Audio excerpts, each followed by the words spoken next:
Hey guys, what's going on? Anthony here with Pistons Talk. We have to talk about your Detroit Pistons possibly getting rid of Blake Griffin.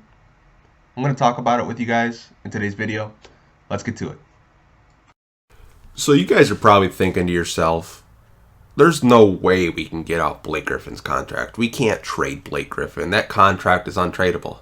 What if I told you there is something in the NBA that you do not have to trade a player? There is something in the NBA called an amnesty clause. And you're probably thinking, what the hell is an amnesty clause? An amnesty clause is a clause negotiated into a new ratified collective bargaining agreement, or the CBA, between the players and owners, which allow a team to release one player from their roster and be free of any financial obligations to that player. This was added to allow teams to clear salary cap in preparation for a new salary cap rules. A player is released under this program and is to be amnestied.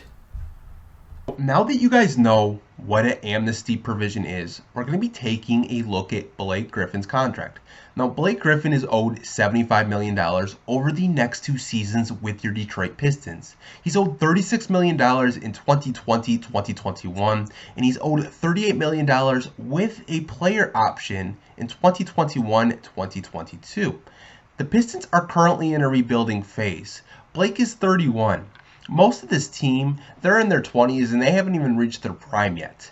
Blake is hogging a majority of the cap space for your Detroit Pistons.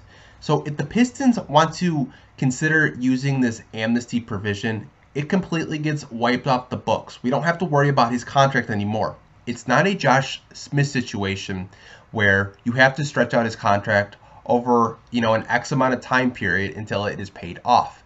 An amnesty provision doesn't go against your salary cap. Your team owner has to pay that player what he is owed. So Tom Gores would have to pay Blake Griffin what he is owed. And that would open up a ton of cap space for your Detroit Pistons. I want to know what you guys think.